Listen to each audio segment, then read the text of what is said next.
A very good afternoon to all the respected seniors and dear friends. I'm extending a very warm welcome and heartfelt welcome to all of you on the behalf of Amogs, High Risk Pregnancy Committee, Fetal Medicine Committee, Emergency Obstetrics Committee, Website Committee, Amravati Vijaya Society, and of course, Corona Remedies Corconnect. This is the Code Blue Comprehensive PPH series of webinar, and today we will be talking about imaging and interventions in PPH.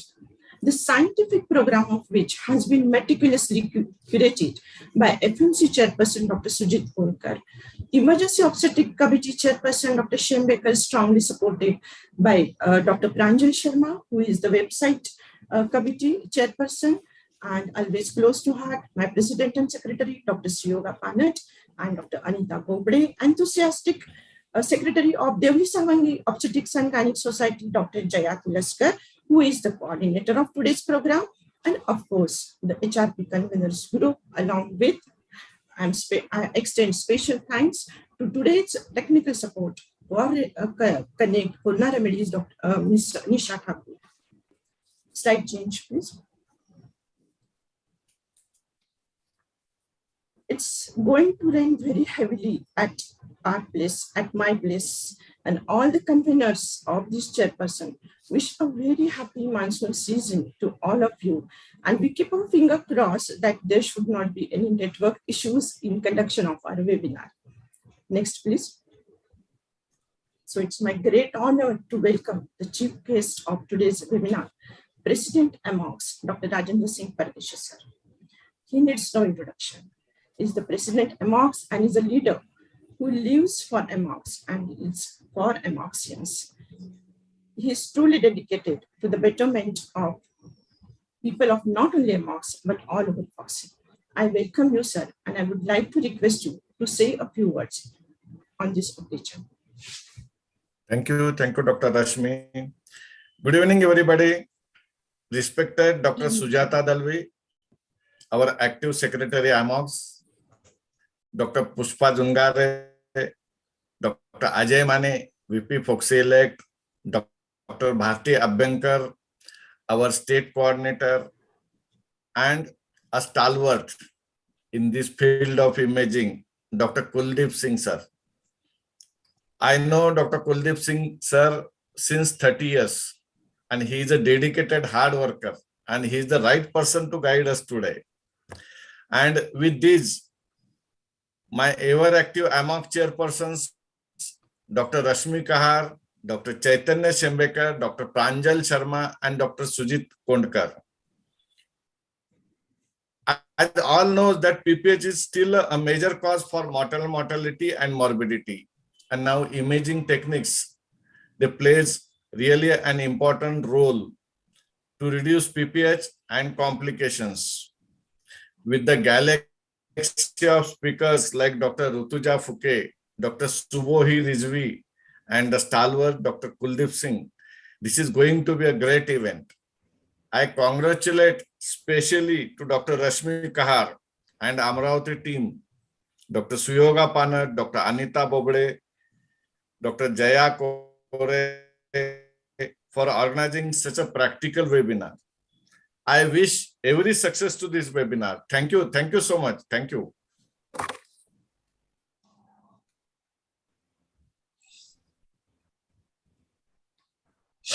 Over to Rashmi. It's my great honor to welcome Dr. Sujata Dalvi, madam. Madam is Secretary of Amogs, and she is consultant and is attached to many hospitals like Wadia Hospital and Messina Hospital. She is the peer reviewer of Jogi. I welcome you, madam. It's a great honor to have you on board today, and I would like to request you to say a few words about the webinar. Yeah. Thank you, Rashmi, for a nice introduction. At an outset, I would like to express my gratitude to our ever-favorable Amogs President, Dr. Rajendra Singh Pardesi, who will always support all the scientific deliberations so far as Amogs is concerned. My sincere thanks to Dr. Rashmi Kahar for giving me an opportunity to give my words of wisdom as such. And for this webinar, which is on postpartum hemorrhage, which is one of the very important topics so far as maternal mortality and morbidity is concerned. And today they are going to cover up on imaging and the intervention. Imaging technology is not available everywhere, but wherever it is available, one should make a full advantage of it. And if at all you feel that the patient needs that, it is better to transfer the patient where these facilities are available.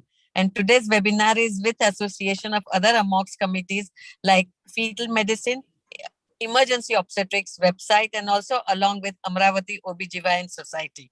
I'm sure today all the faculty and speakers are going to do justice to whatever topics they have been given to. So all those who have logged in are going to learn a lot at the end of today's session.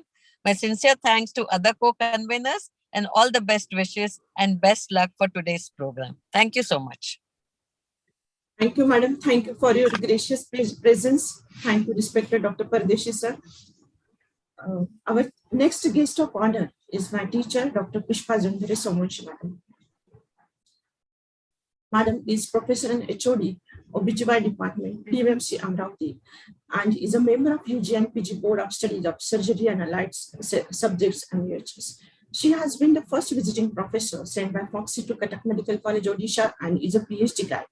She is a faculty in many national, state, and general conferences, CMEs, and workshops, UG and PG examiner at various universities in India. She has been the past president of Amravati OBGYN Society and organizing secretary state conference in 2005 and organizing chairperson of Amogs 2020 at Amravati. She is a peer reviewer of Jogi. And with this introduction, I would like to welcome you, ma'am, and I would like to request you to say a few words. Good evening to all. First of all, let me congratulate to you, Dr. Ashmi, providing the series of webinars on high-risk obstetrics. And today the other committees, they have also joined. So best wishes for all those chairpersons. In today's part 4 of series on PPH comprehensive care, some words in OBGYN as well as radio, they will be giving very important inputs. In PPH, the only option once was obstetric hysterectomy. But with the advent of interventional radiology, we are able to save the uterus by embolizing the source of postpartum bleeding. About morbidly adherent placenta, USG by an expert, and in selected cases, even MRI, it is going to give us idea about the placenta Akrita syndrome. So whenever there is placenta previa, especially anterior placenta previa, and that too in a scarred uterus, if we know what is the degree of placental adherence, we can anticipate the problems with the PAS and be prepared to tackle them. Now, let me be frank. If one already is aware of placenta Akrita syndrome, the extent of adherence, whether it is invading the bladder or some other surrounding structures, then keeping that in mind, one should also be aware of our own shortcomings or limitations. And if such the patient is registered with us, we can send the patient to tertiary care center, that is before she starts bleeding or before she is to be operated, so that in the tertiary care center, in presence of senior obstetrician and preferably a neurosurgeon also, and with facilities of ICU and blood bank, they are available. So definitely the patient will be benefited. About retained products and AV malformation, that is the third topic of today's webinar. The role of imaging is extremely helpful to reach the diagnosis, whether it is retained products or AV malformation. Nowadays, we are extending this postpartum period even up to 8 weeks. That is, patient can come with AV malformation and severe blood loss, even if she has delivered twice back. So AV malformation should be kept in mind. And now it is easy to diagnose with a very good sonologist. So imaging in such patients, it is extremely helpful to reach the diagnosis so that the patient can be treated without wasting time. So wish you all the best, Rashmi. Thank you, ma'am. Thank you very much, ma'am. Thank you very much, respected ma'am, for your gracious presence. And I'm also very much thankful to respected chairpersons of today's webinars, Dr. Ajay Mani sir, Dr. Bhartiya Bhankar madam, and Dr. Sujit Punkarsa, and speakers Dr. Rizvi Phuke, Dr. Kuldeep Singh sir, and Dr. Rizvi for agreeing to put valuable inputs into this webinar. Thank you very much. For the next scientific session, I would like to request Dr. Jaya Tulaskar to kindly take over the session. Dr. Jaya, if you are there. Yes, ma'am. After taking blessings of our respected seniors, let's move on to the first scientific session, that is uterine artery embolization in PPH. We have a respected speaker for this session, that is Dr. Rujita Phuke madam, and chairperson for this session is respected Dr. Ajay Mani sir. Next slide, please.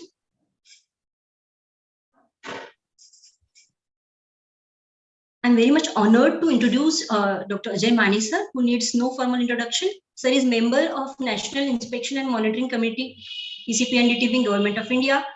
He has been chairperson of the Amogs website. Can you skip that? Yes, sir. Yes, sir. We welcome you, sir. Sir, I request you to please invite and introduce Dr. Rujita Phuke, ma'am. Yes, true, because she is coming, I think, for first time to our group, basically, and she is Dr. Rujita Phuke. She is Associate Professor, Department of Obstetrics and Gynecology, Government Medical College, Nagpur, a very big and renowned medical college from Maharashtra. She is undergraduate and postgraduate faculty of MUHS Nashik and routinely invited to serve on the examiner panel for OBGYN examination of various universities. She must be very strict examiner, I must say that. Runs a cervical cancer screening center and colposcopy clinic at the Department of OBGYN GMCH Nagpur. She has got training in colposcopy, CNCI Kolkata, then fetal medicine at BFMC Bangalore, and she has got fellow of Indian College of Obstetrics and Gynecology of maternal and childhood. And she has got a few achievements, led Dr. Rangilal Shah Memorial Award, led Dr.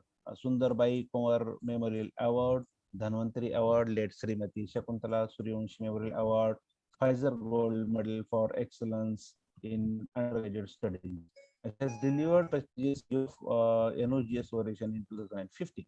She has been editor-in-chief of a book on menopause and chapter contribution in 4th book of OBGYN. Great contribution. Then she has got presentations in original research article publications 9 as first author and 1 as a second author in international journals. She has been faculty at local, regional, national conferences and presentation at international conferences at Sri Lanka, Singapore, and Prague. She has worked as a nodal officer for facility-based maternal mortality review committee for 5 years. And she is a peer reviewer of Journal of OBGYN, that is Jogi, and her area of interest is high-risk pregnancy, fetal medicine, preventive gynecology, oncology. And one more thing, I must say that Vidya Balan looks like Dr. Rujita. So I invite Dr. Rujita and request her to continue with the lecture. Thank you so much, sir. And I'm really, it's my honor to be introduced by you, sir. Thank you. Thank you so much for those kind words and the detailed introductions.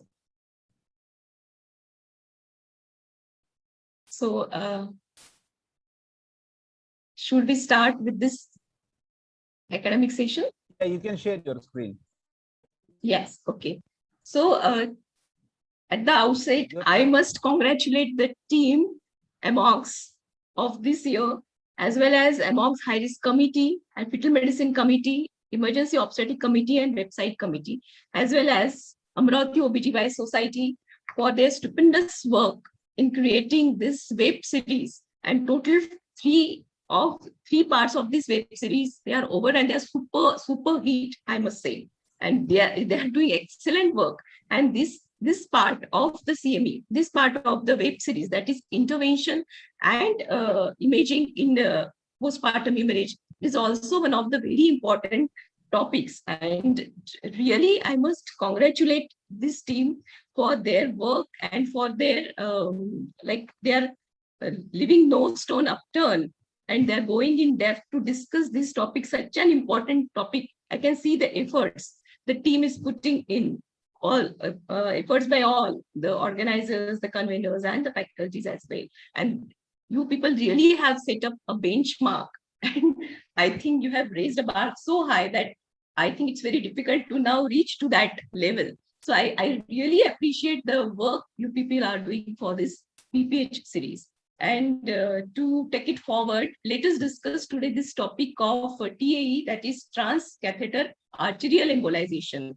I'm not saying only uterine artery embolization, because we are also doing internal artery embolization as well. So let us say in broadly, it's a transcatheter arterial embolization in PPH. Now just imagine a situation where you have just delivered a severe preeclamptic patient, and this patient has delivered a borderline like 1.1, 1.2 kg baby. The baby has not cried. You have tried to resuscitate the baby. The baby is intubated and shifted to an ICU. And now see the mother. The mother is bleeding. It's a preeclamptic mother, and severe preeclamptic mothers, her BP readings are high, and now she's bleeding. You are trying medical management, and you are trying uterine balloon tamponade and everything, and still she's bleeding. This persistent bleeding, and she's a primary gravida. Now, the most important question that comes to your mind is now she needs surgical management. So in these patients, she's hemodynamically deteriorating. Should I go for surgical? In the surgical management, we have the options like uterine artery ligation, or we have compressive sutures. We can go for compressive sutures, but we know most of the times these uterine ligation procedures and the compressive sutures, compression sutures, they are not very helpful because of the extensive collateral circulation that the uterus has. And at this point of time, we do not want the patient to lose her uterus. And there comes, and in these situations, there comes the role of uterine artery embolization or transcatheter arterial embolization, because it can be a really life-saving condition. It can actually be done in a hemodynamically unstable patient. So if the facilities are available, if this modality or this treatment modality is within your reach, then definitely you can think of uterine artery embolization. Now, what is PPH? We know what is PPH. It's the bookish definition is more than 500 ml of blood loss in a normal vaginal delivery and more than 1000 ml of blood loss in the cesarean section. But the actual definition is whenever any intervention is required to control that postpartum hemorrhage, is the severe postpartum hemorrhage. Then it can be blood transfusion, it can be embolization, it can be arterial ligation, other conservative surgeries, hysterectomy. Even a post-peripartum hemoglobin reduction of 4 grams per deciliter also constitutes the severe postpartum hemorrhage. Now, we have these different modalities, and I should say, before trying uterine artery embolization, we must go for resuscitation, blood transfusions, and uterine drugs. That is the first line of management, whatever is the clinical scenario. Uterine compression, yes, also you can go for uterine compression and intrauterine balloon tamponade. It's very good intraoperatively, as well as once the patient has delivered, or whenever you want to shift the patient to a higher facility or for a higher treatment modality, then this is a very life-saving thing that we do usually. Now, why TAE? Why TAE is important? Because it is fast, it is repeatable, you can repeat embolization. There is no general anesthesia required because these patients, hemodynamically unstable patients, are very high risk if you subject them for general anesthesia. It preserves the uterus, that is the most important thing, and future menstruation as well as fertility is possible. Now, in what patients TAE can be done? It is mostly done in the postpartum hemorrhage, that is post-LSCS or difficult vaginal delivery, and it is more frequently done for secondary hemorrhages because AV malformations and because of the AV malformations and fistula or aneurysms. So, active hemorrhage, despite treatment, you can go for TAE or uterine artery embolization. Whenever the patient is hemodynamically degrading, you can go for uterine artery embolization, or whenever there is reduction in the hemoglobin levels, you can go for uterine artery embolization. Before doing this procedure, vaginal packing, nutrotonic drugs, curettage, repair of laceration, or whatever is the primary cause of primary cause of postpartum hemorrhage, that you have to take into consideration along with a dose of antibiotics. Now, the decision to perform embolization is often it's not a decision of the obstetrician only. You have to take into you have to consult, and you have to have a discussion with obstetricians, intensive care physicians, and vascular radiologists. And what is best for that patient, that we have to discuss. And finally, the patient is taken for uterine artery embolization. The only exclusion criteria is patient with a coagulation disorder or the patient with a deranged renal function, because mostly we do angiography in these patients, and angiography, the contrast is excreted to the renal through the kidneys. And second is, if the patient is having allergy to contrast media, this is only the exclusion criteria. Otherwise, the rest, all patients are comes in the inclusion part. Now, technical considerations. For any interventional radiologist to perform this procedure, they should be well known with the anatomy of the internal iliac artery. And we all know anterior division of the internal iliac artery. There are two divisions, anterior division and the posterior division. The anterior division, it has three types of branches: the vesical branch, that is the umbilical and superior vesicle; the parietal branches, that is obturator artery, internal pudendal artery, inferior gluteal artery; and the visceral branches, that is uterine artery, vaginal artery, and middle rectal arteries. And posterior division of the internal iliac arteries, there are three branches of the posterior division. Now, why this is important? Because uterus is just not supplied by uterine artery.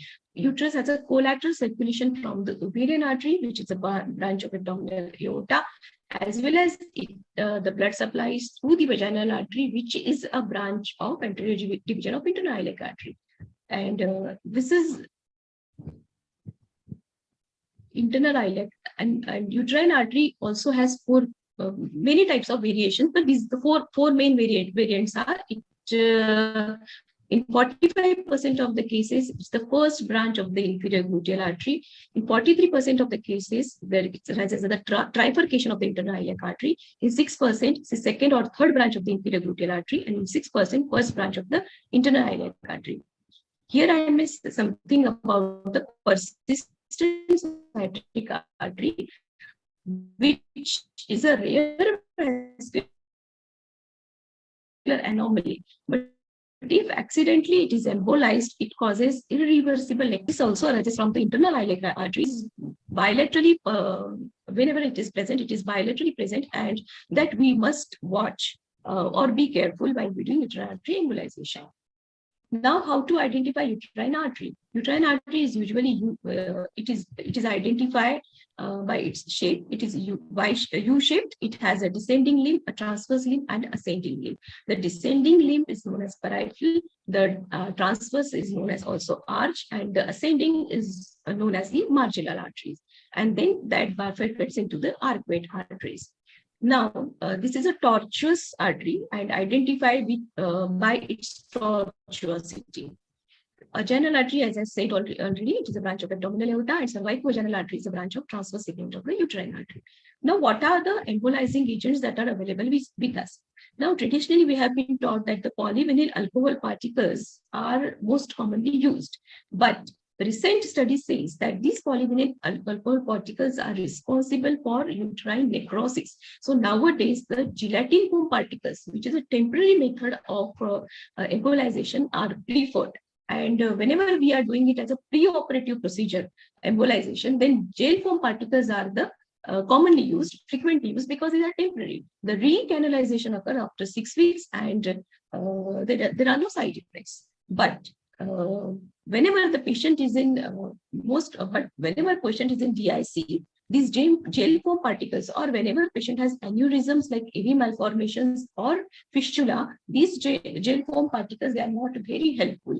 So in those patients, we use N-butyl cyanoacrylate, that is NBCA.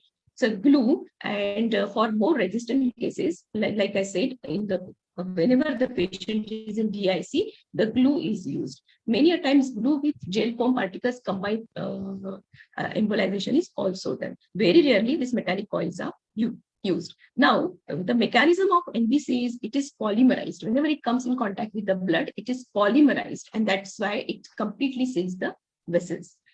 Gel form particles are usually diluted along with the contrast medium, and it is made a slurry and it is injected into the vessels.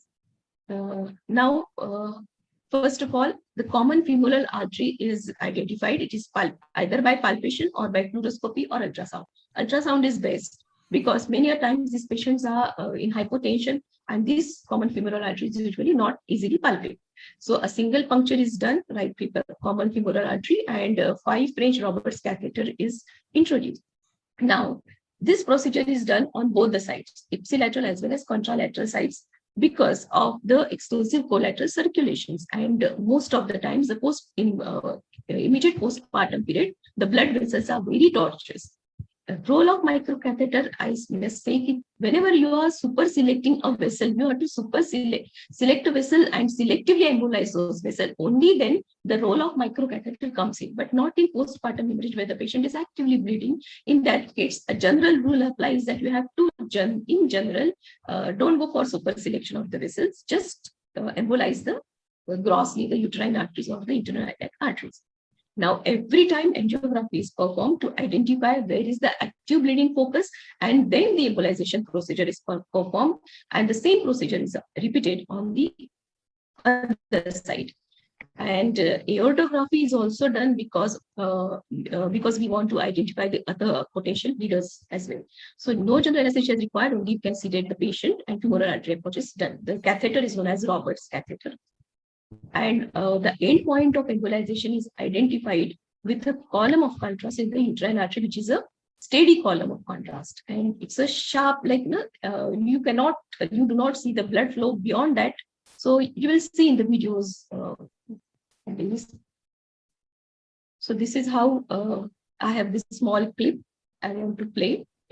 This is a pre-embolization. You can see the tuft of blood vessels here. I'll do it again. And this is the AV malformation, that is arteriovenous malformation.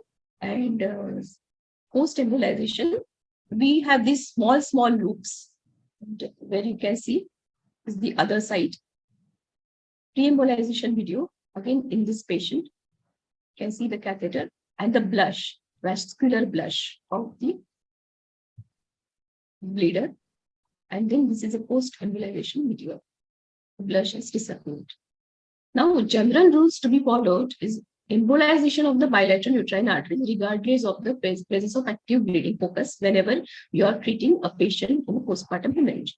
Embolization of the anterior division of the bilateral internal iliac arteries in case uterine artery could not be easily accessed. For example, in patients with hysterectomy or hemodynamic instability, or when bilateral uterine artery embolization fails to stop bleeding. Embolization of the other potential bleeders based on additional angiography or eltography is done. And whenever this fails, and these anastomotic arteries, especially the Verena artery and the round ligament artery, have an important role in rebleeding. So round ligament artery is a branch of inferior epigastric artery. Other sources of bleeding than uterine artery, how to identify active focus? There is active extravasation of the contrast medium. There are pseudoaneurysms without extravasation of contrast medium, and there are abruptly cut of vessels. Timing of embolization. Now, earlier you do the embolization, the results are better because undue delay is often results in the failure of the procedure. Surgical ligation may fail to stop the bleeding due to collaterals, and that's why TAE should be considered whenever that option is available. As I said earlier, it's the luxury of medical colleges where the intervention radiology facilities are available, or it's the luxury of the cath labs and the more like setups where the corporate setups where these facilities are available. So whenever it is available, you must use. Hemodynamic instability should not be considered as a contraindication. Repeat embolization is one thing that can be considered before going ahead with hysterectomy. TAE at an earlier stage has advantages of reducing blood loss, and early blood loss surgical field subsequently if required. Right. So whenever you are exploring some lacerations or whenever you are exploring traumatic PPH, if you do TAE at an earlier stage, you get a clear field of vision while repairing the traumatic lacerations and also advantage of reducing the blood loss. TAE can be done in operating room, as I said earlier, in placental abnormalities, if those facilities are available. For that, we have to have a multidisciplinary team and rapid action algorithms, and use of protocols and hemorrhage drills. Hemorrhage drills are extending beyond obstetrics teams also. So, after vaginal delivery, if the PPH occurs, then first option should be uterine artery embolization. Ligation is the first option in cesarean section, and TH after completion of the cesarean section. After completion of the cesarean section, if there is postpartum hemorrhage, then again uterine artery embolization is the option.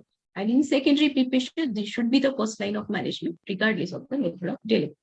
Now, clinical success depends on the transfer time, cooperation of the obstetrician and the radiologist, management of DIC, placental, and associated placental abnormalities. But usually, the clinical success of these procedures ranges from 86.5 to 95%. And post-op preparations include antibiotics, analgesics, antiemetics, antipyretics, IV fluids, and stool softener. We can follow up 3 monthly for around 1 year. Complications are can be divided into major and minor.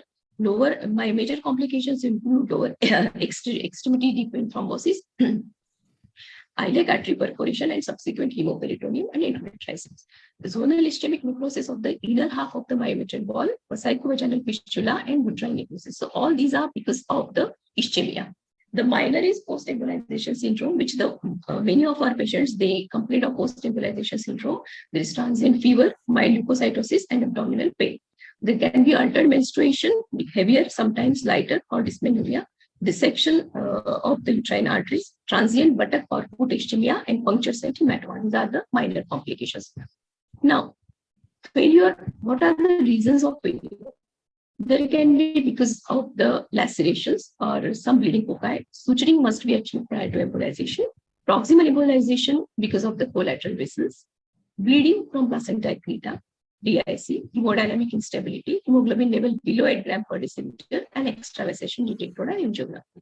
Now, what is its effect on menstruation and fertility long term? So it preserves uterus and childbearing potential. It is menstruation and fertility is not affected. There can be regular menstrual cycles in 97.3% of the patients, and there is no difference with regards to fertility who has undergone transarterial embolization.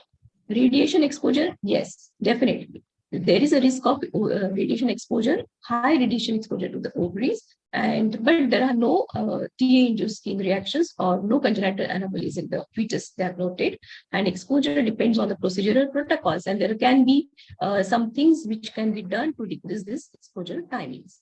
Special clinical settings in the uterine atony, because of the uterine atonic PPH, if the patient is bleeding, even in that cases, uterine artery embolization is the first line measurement, because there are diluted uterine and arcuate arteries which can be up to aortic bifurcation, and this can be controlled with the uterine arterial embolization. So in this case, gelatin sponge particles are the sufficient and the preferred method of embolic material. Genital tract lacerations is present in 8 to 20% of the postpartum hemorrhage. The first line of management is the conventional suture and packing, and TA is useful in stopping the bleeding for clear visual fields by repairing lacerations. Unclear location, you can do the angiography and see a bleeding vessel and embolize that vessel. Most frequently, uterine, vaginal, and internal pudendal arteries are the cause, and in this case, NBCA is the preferred uterine embolic material. Placental abnormality, prophylactic balloon catheter occlusion can be done in placental abnormality, but role, as I said earlier, I'm not very sure about of the role of uterine artery embolization in placental abnormalities. But definitely after delivery, the patient is bleeding, you can definitely go ahead with the embolization. It's the established role in uterine arteriovenous malformations. I will not go into details. Angiography is diagnostic, and during the procedure, angiography you can do and diagnosis AVM, the site of the AVM, and you can selectively embolize. PPH after cesarean section, pelvic vessel injury, atony, and placental abnormalities are the causes of primary PPH. Spontaneous pseudoaneurysm rupture is the cause of secondary PPH, and it can be done. The patient is out of operation theater, and inferior mesenteric artery can be a source of atypical hemorrhagic cells. Rebleeding There can occur rebleeding after uterine embolization in 5.2 to 13.5 cases, and you can do recanalization. That is the biggest advantage of this procedure, and can occur because of the spontaneous arterial anastomosis, and in that case, permanent embolic materials is used. Now let us come to few cases. I have 3 cases. She's a 27-year-old lady complaining of PV bleeding since 5 days and history of cesarean section 1 month. And on the USG, there is hyperechoic non-vascular endometrial content, possibly blood clots and no abdominal vascularity seen. Patient was taken for uterine artery angiography with intra intervention as needed. And this is the image. You can see that on the magnifying scale. This is the other side. And here again, you can see the vascular blush. So the diagnosis was left uterine artery pseudoaneurysm, and decision of embolization was taken. Polyvinyl alcohol particles are used for this embolization. This is the pre-embolization picture, and this is the post-embolization. You can see this lesion is gone.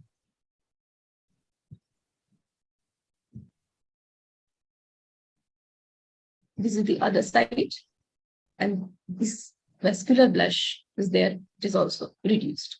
So here, combined use of the glue and polyvinyl alcohol particles are used as embolic material.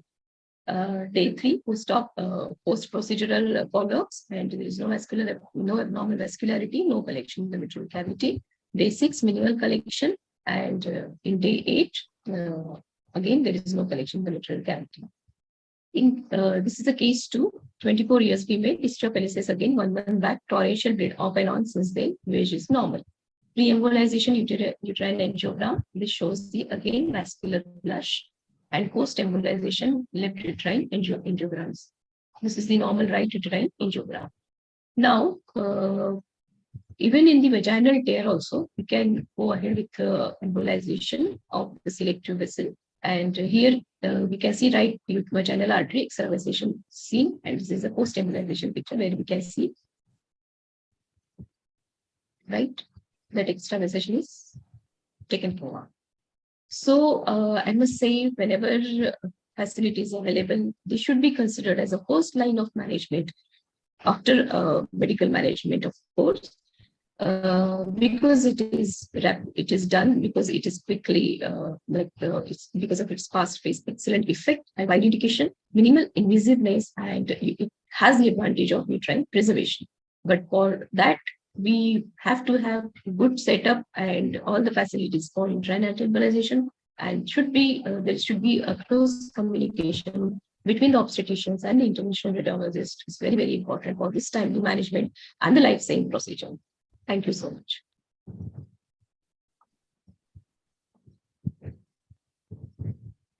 I must say it was very much detailed and wonderful session, madam. And now I request respected dignitaries. Thank you so much. Yes, ma'am. I request respected dignitaries for their comments or expert comments or opinion. Dr. Sujit Punkarsa. That was very nice and quite informative talk. Actually, it is very difficult. Thank you, sir. Private setups. Yeah, I must add, sir.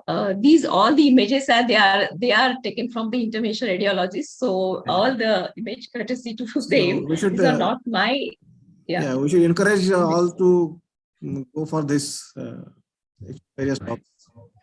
Definitely. I always advocate, and whenever the facility is available, as I said earlier, it's like we also buy some time by giving this uterine artery embolization, going ahead with this uterine artery embolization. Yes, sure. That was a fantastic, wonderful talk. Thank you. Sir. Dr. Kuldeep Singh, sir.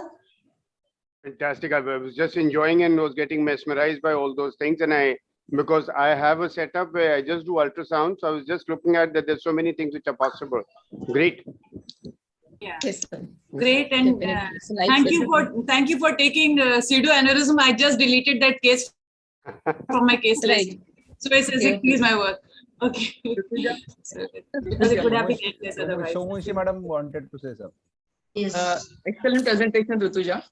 I feel very proud. I am seeing these girls, Rutuja and Rashmi, since they were in 12th. Thank you, ma'am. And they have Thank you, ma'am. flourished so much in knowledge and all the things in our field. I really feel proud of you both. By the way, Rashmi and Rutuja, We are honored. Rujita, ma'am, just Madam, we are really, really honored to have your blessings with us all the time. correct, Always correct, a pleasure, always a pleasure. correct. Teacher is always teacher, basically. Now Whatever I you do. Rujita, ma'am, just I wanted to ask, what is the time required from piercing to the embolization? What is the time? So less than 10 minutes. Less than 10 minutes. Okay. That is why it is a Great. quick procedure.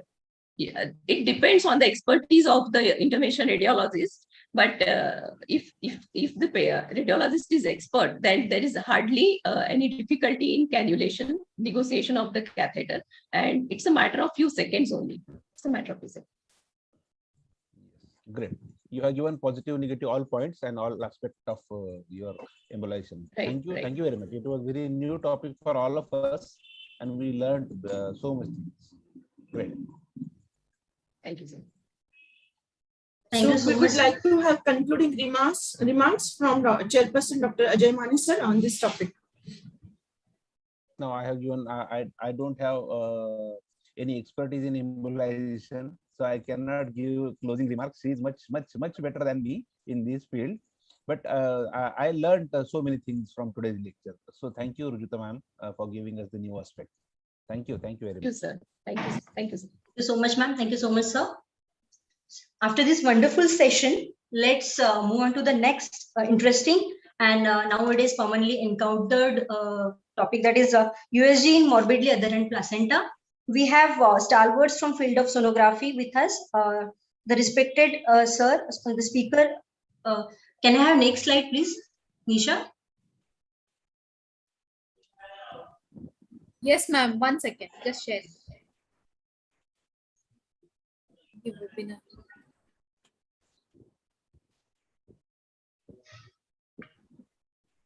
So we have respected speaker, that is Dr. Kuldeep Singh sir. Sir is very well-known master trainer in USG from Delhi. And we have respected chairperson, that is Dr. Sujit Punkarsa with us. So now I request Nisha to please change the slide. So it's my honor to introduce Dr. Sujit Punkarsa. Sir is MBBS MD OBGY from GMC Aurangabad. He is giving basic USG training at Dr. Bimal Sahani's Sonoscan Center, Aurangabad. He is FMF certified for 11 to 13 week scan, PE screening, Doppler ultrasound and fetal abnormalities. Presently, he is Secretary of Society of Fetal Medicine, Marathwada chapter. In his Sri Hospital, it is FOXY approved USG training center. He is interested in advanced fetal ultrasound. I welcome you, sir. And I request you, sir, to please invite and introduce our respected speaker, Dr. Kuldeep Singh, sir. Thank you, Dr. Jaya, for a nice introduction. Dr. Kuldeep, sir, doesn't require any new introduction, as he is very famous, not only in India, but also in other countries. But for newcomers, his introduction is essential. He is master trainer in his field of ultrasound, which he's so passionate about. He is from New Delhi and is known for his skills in ultrasound in obstetric, gynecology, and infertility. He has given more than 300 talks in national and international platforms. He has been invited to share his academic experiences in various countries like Japan, France, Spain, Italy, Dubai, etc. He has received 4 awards and 3 gold medals in his in the field of ultrasound. He has authored 16 books on ultrasound in obstetric, gynecology, and infertility. And his books have been translated into various languages like Spanish, Chinese, and Portugal. He was awarded the Imaging Science Award in the AICOG in Delhi. He is successfully running the Sono School, which organizes various training programs in ultrasonography in obstetric, gynecology, and infertility. And he is going to launch his latest venture, Week 12, that is, We Question You, Answer and Learn, which is going to cater to basics and advanced academic programs. Over to you, sir, for next talk. Thank you. Thank you so much, Dr. Sujit, for that introduction. I'd like to thank Dr. Pardesi, sir. It's always a pleasure and honor to be with sir always, and he encourages us so much. And that's a pattern that's been there for so many years. Thank you, Dr. Sujata. Thank you, Mane sir, for always being on the side. Thank you so much, sir. He's always there with me whenever anything is required. Thank you, Dr. Rashmi, for giving this opportunity. Thank you, others, Dr. Jaya, Dr. Subhuhi, Dr. Rujita. It's always a pleasure to be with all of you. So I'm going to be now today talking on a morbidly adherent placenta. And we're going to go step by step. We're not going to rush onto the topic because it's a very simple topic. You just need to be very clear what a normal placenta is all about. And you need to be knowing what exactly and when are you going to be calling it abnormal. I'm just going to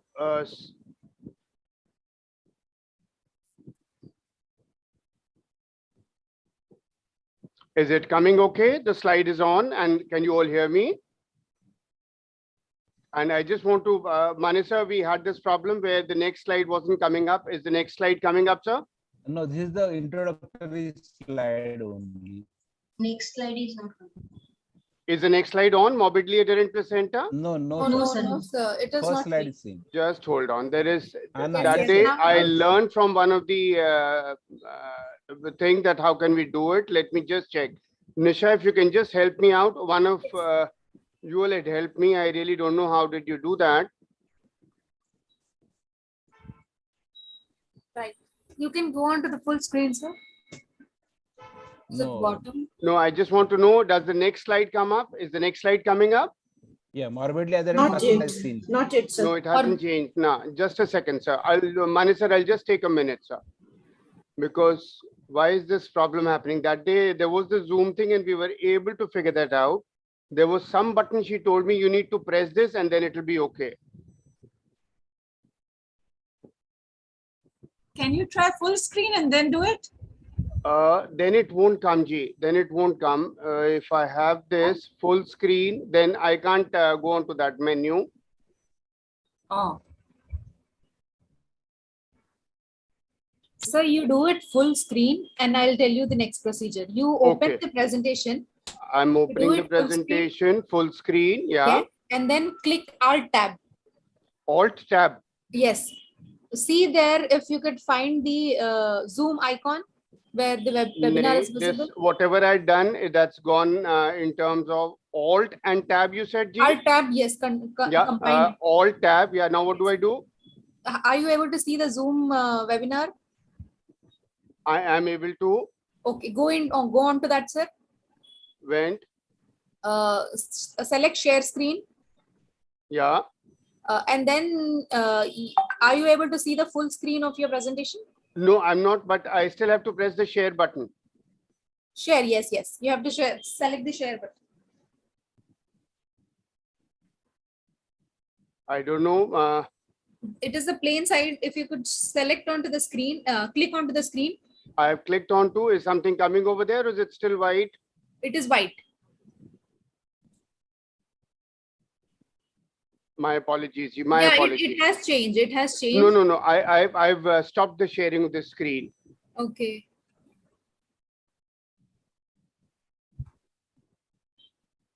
Let me just, does this help, G? Just see, I've tried something different. Yeah, it is, the screen sharing has started. Yeah, is the next come up? Normal placenta, is it written? Just seconds, sir. It is still showing it has been shared. We have to wait for a moment.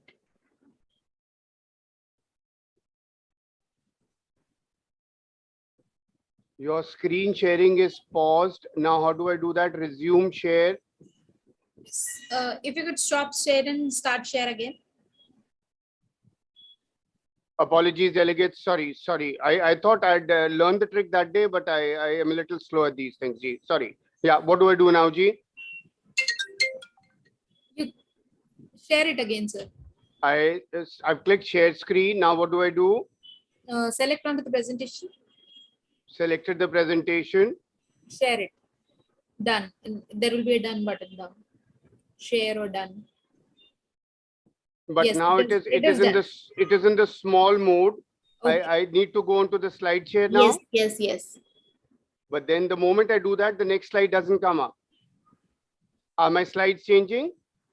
Once again, sir, it is taking some time, but the slide is getting changed. Is the video running right now?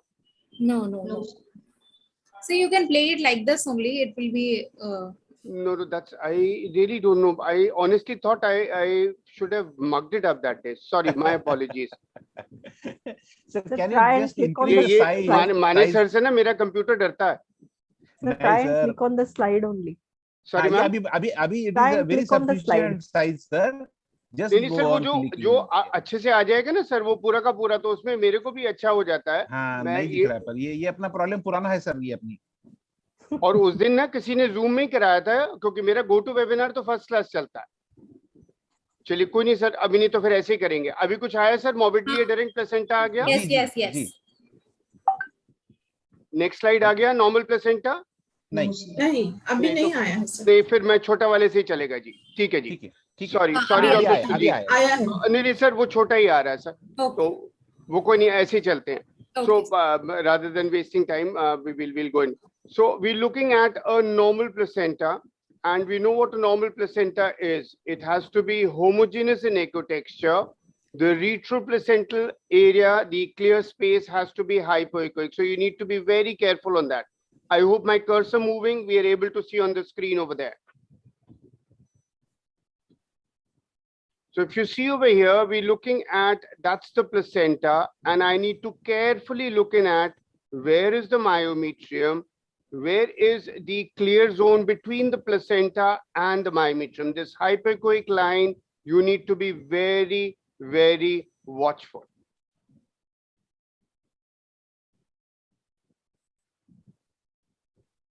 Now there's a question for you all. What do you feel are the two most, let's say one clinical and one ultrasound feature? If you can just type it in the box, which are the two most, one clinical, one ultrasound feature, which tells you that you're going to be definitely suspicious of a placenta, morbidly adherent placenta. That's a question for you all. Anyone can just, I think so the delegates can also type it in the chat box, Ji.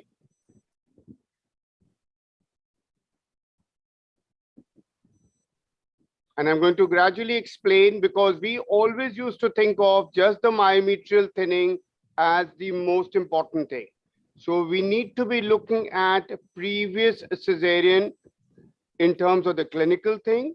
And in terms of the ultrasound, we need to be carefully looking at what exactly are the placental lacunae all about. So we're going to be looking at that. An abnormal attachment of the placenta to the uterine wall such that the chorionic villi invade abnormally into the myometrium. That's what placenta Akrita is all about. We're going to be dealing with the others also. There's a primary deficiency or a secondary loss of decidual elements. It's associated with placenta previa in 5 to 10% of the cases, and it's proportional to the number of prior cesarean sections. So we have a normal placenta, we have Akrita, which is adherent, Inkrita, which is invading, Perkrita, which is through and through. So we need to be aware of these three. That's where how you're looking at. Normal has a layer in between. You can see the endometrium there clearly. In an Akrita, it just adheres and is in the shallow portion. Inkrita, almost half of it, and Perkrita through and through. Again, you're looking at, let's say there's a previous card. This is perfectly normal. There where you're looking at Akrita, Inkrita, and Perkrita. And I'm going to be showing you plenty of videos and plenty of pictures telling us where exactly are we looking at. Abnormal trophoblastic invasion of a part or all of the placenta into the myometrium. The spectrum morbidly adherent placenta refers to the range of pathological adherence, which can be Akrita, Inkrita, or Perkrita. Why do we need to worry for morbidly adherent placenta? Why are we also making this? Because that's why we have this webinar today. When we're talking about PPH, when we're talking about worrisome pathologies that can take place and one can be in a fix. Maternal morbidity and mortality can occur because of severe and sometimes life-threatening hemorrhage, which requires blood transfusion. The rates of maternal death are increased in the particular spectrum patients with placenta Akrita spectrum are more likely to require a hysterectomy at the time of delivery or during the postpartum period and have longer hospital stays. So why are we making so much of efforts? We're going to talk on ultrasound, we're going to talk on MRI because of this. Forewarned is forearmed. So if we are aware of a particular situation, we know when to deliver, where to deliver, and how to deliver. All those things can be taken up by an expert obstetrician. The American College of Obs and Gynecologists, ACOG, and the SFMCT Society, they've developed a standardized, risk-appropriate, maternal idealized care system, which is going to tell us how to reduce the overall maternal morbidity and mortality. So we know the levels of maternal care that are going to be required and exist for condition for placenta Akrita spectrum. So the general resources needed to be able to attain improved health outcomes in the setting of known or suspected placenta Akrita. The moment we're suspecting also, we need to be ready. So we need to plan the delivery with appropriate subspecialists and access to a blood bank with protocols for massive transfusion.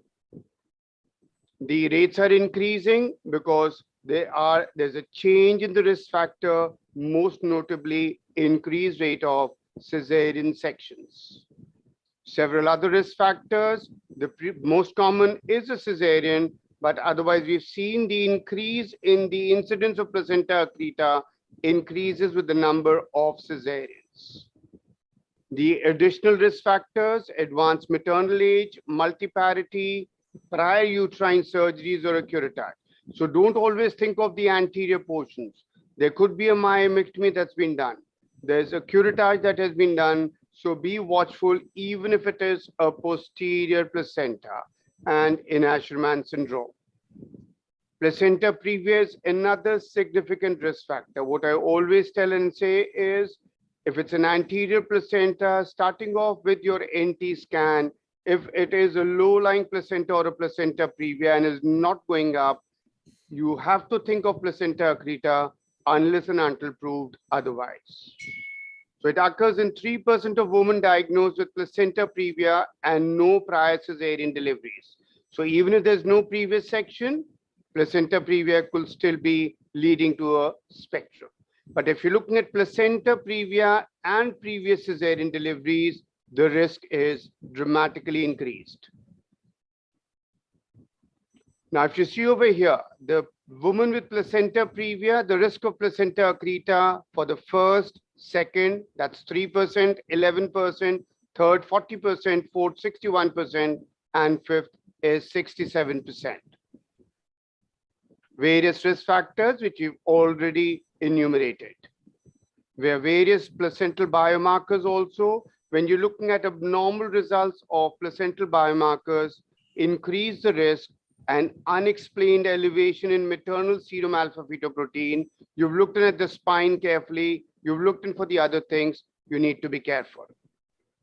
Various other markers, the PAPE, the troponin, free beta HCG, not going into all those details because I'm going to be covering up the ultrasound portion and a bit of MRI.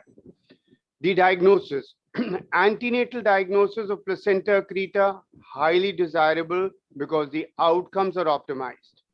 When the delivery is going to occur at a level 3 or a 4 maternal care facility. And we all know the primary diagnostic modality is ultrasound. Features can start off as early as the first trimester. Most of them are diagnosed in the second or third trimester, but you need to be aware and you need to be watchful from the first trimester itself. Risk factors, the clinical portions, you need to be aware before you start an ultrasound. The most important ultrasound association of placenta Akrita spectrum in the second and third trimester is the presence of placenta previa. So in the third trimester, if you're still looking at placenta previa, be very, very watchful. We have grayscale abnormalities on 2D. You're going to be looking at multiple vascular lacunae. loss of normal hypoechoic zone between the placenta and myometrium, decreased retroplacental myometrial thickness, less than a millimeter, abnormalities of the uterine serosa bladder interface, and extension of placenta into the myometrium, serosa, or bladder. I'm going to be showing you all this on the ultrasound pictures. You can use your color Doppler, and that will also facilitate the diagnosis. If you're looking at turbulent lacunar flow, you've seen on your 2D multiple vascular lacunae, you could be missing out as just avillus areas, or you're looking at other venous lakes. You need to be watchful. If you're seeing turbulent lacunar flow, you know you're definitely thinking of placenta akrita. If you're seeing increased subplacental vascularity, we all presume the vascularity would otherwise be increased, but if you see carefully in a normal placenta, it's not that much. If you're looking at gaps in the myometrial blood flow, and you're looking at bridging vessels from the placenta to the uterine margin, we come up to showing you what normal is and then what is going to be abnormal. You need to be clear about what is the clear zone. It's a hypoechoic retroplacental space. It's made up of these two layers, the decidua, which is the tip of the spiral arteries, and superficial myometrium containing the spiral and the basal arteries. It can change with advancing gestational age, placental location, and direct pressure. Don't press too hard with your ultrasound probe. You're going to lose out on the clear zone and say it's Akrita when none exists. That's where you're looking at. This is normal clear zone. This is when the clear zone is absent. Normal clear zone, this hypoechoic area, and it is abnormal and it's absent here.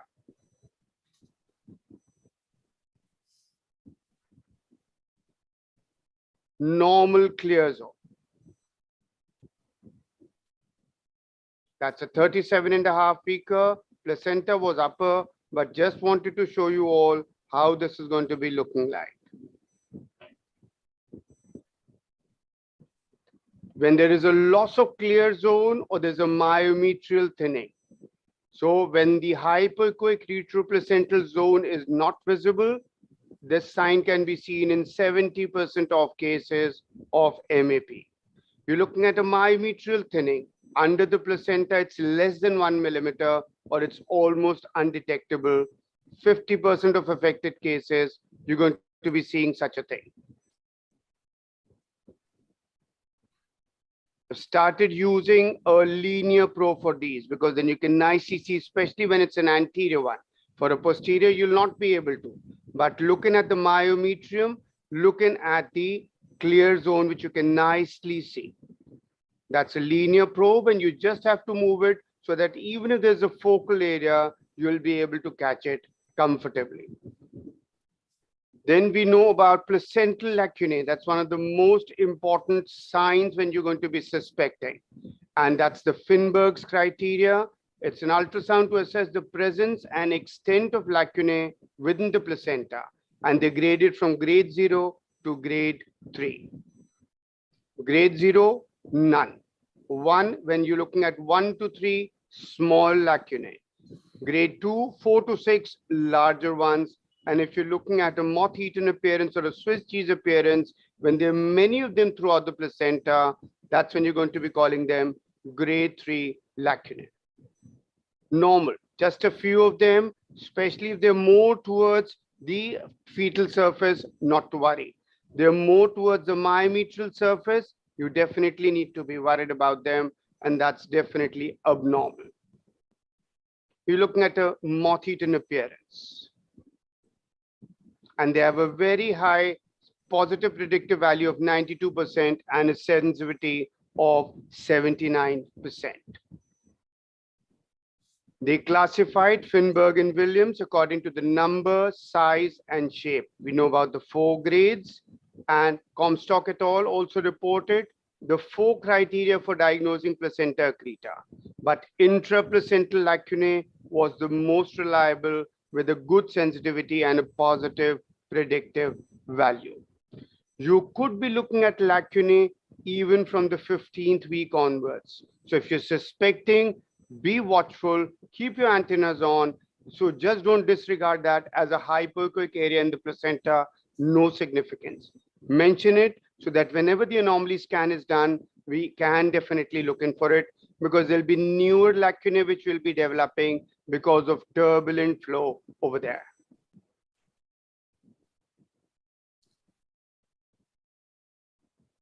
Normal. These are not lacunae. This is normal placenta seen over there. You can see a thick myometrium, good clear zone, and no lacunae seen over there. They are otherwise large, irregular, sonolucent intraplacental spaces. Lacunae, most common ultrasound sign in the PAS, distorted cotyledons, and they're because of direct high velocity maternal blood flow from radial or arcuate arteries.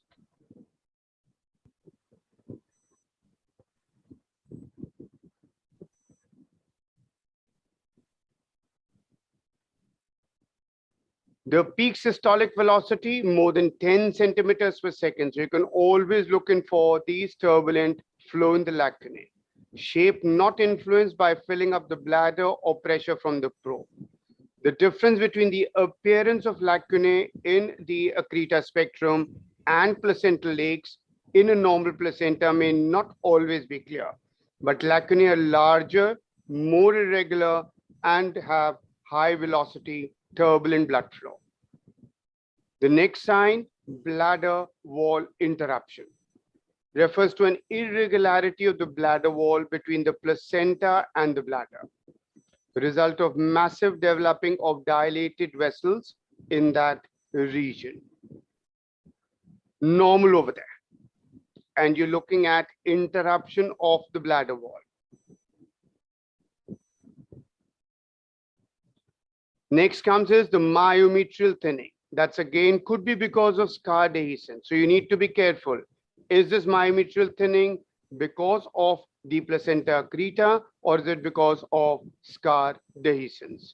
Myometrial thinning can also be seen when the placenta develops underneath a major scar defect. In scar dehiscence, the myometrium is completely replaced by scar tissue. Myometrial thinning because of scar dehiscence is more pronounced in the third trimester. The myometrium can become so thin that the placenta can be seen through it at the delivery, what we call the uterine window, because of the deficient myometrium. How can you differentiate it? In Akrita, the placental border is irregular. In scar dehiscence, it's smooth and regular.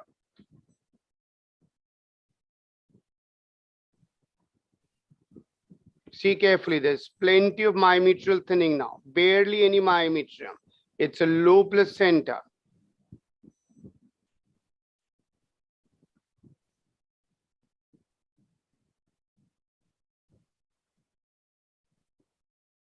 That's the bladder over there.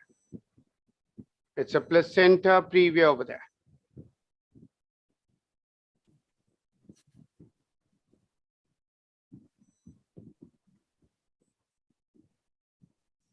Complete placenta previa.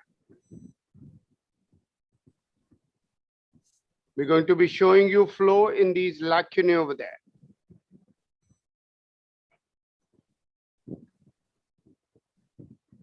Myometrial thinning over there seen, and if it's less than 1 millimeter, definitely pathological.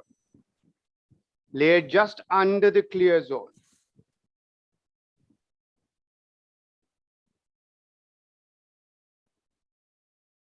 You need to be carefully watching for the bladder, barely any myometrium over there, and you're looking at the placenta.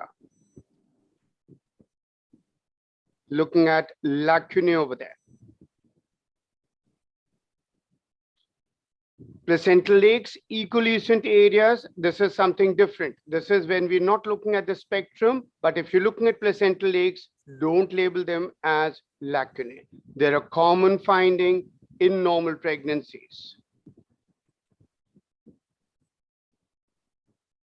Then comes on the sign of placental bulge. It's a deviation of the external uterine contour. In conjunction with other findings of invasive placenta is 100% predictive of myometrial invasion. But if this is the only feature that you're looking at, you need to be watchful. You're looking at a placental bulge over there. If you're looking at thinning over there, you're looking at lacunae over there, that's when you're going to be. But if this is the only finding, please be watchful. That's a normal one, though it's a low placenta, but otherwise the features in the retroplacental area, myometrium and clear zone are normal. You could be looking at an exophytic mass when it is through and through and it is in the bladder. That's seen in cases of placenta percreta.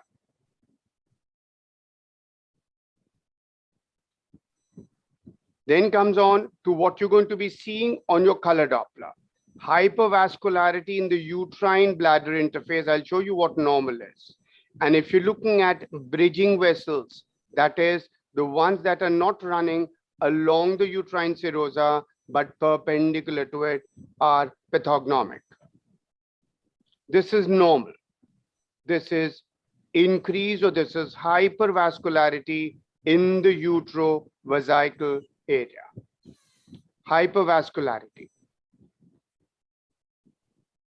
This is the posterior placenta and you're looking at plenty of vascularity. Be careful on that. If you're looking at flow in the lacunar feeder vessels, high velocity blood flow, more than 10 centimeters per second, definitely pathological. If you're looking at irregular placental vascularization on a 3D power Doppler, you're looking at large lakes and vessels.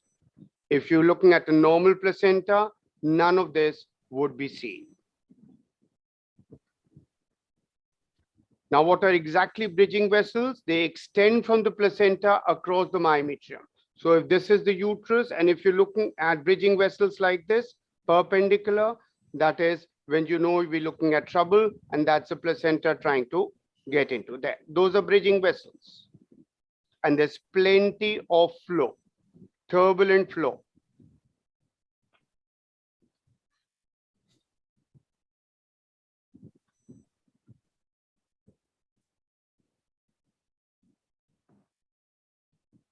Plenty of flow seen over there.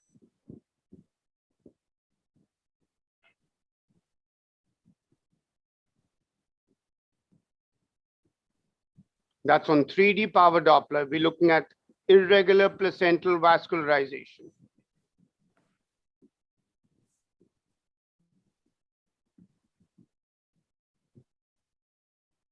That's normal flow. And there's no quantification of it. You just have to do it in plenty of normal ones. And that's when you're going to be realizing. Hypervascularity in bridging vessels because of excessive dilatation of the circulation. And you're going to be seeing in 80% of cases of placenta increta and 75% of placenta percreta.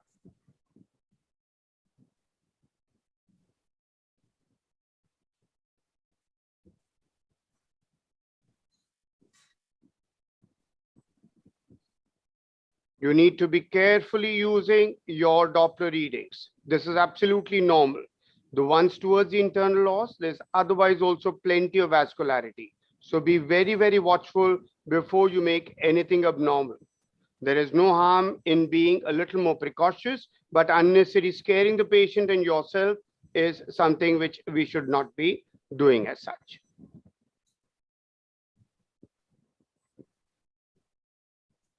Plenty of lacunar flow. That's increase in flow in the subplacental area, in the uterovesical area.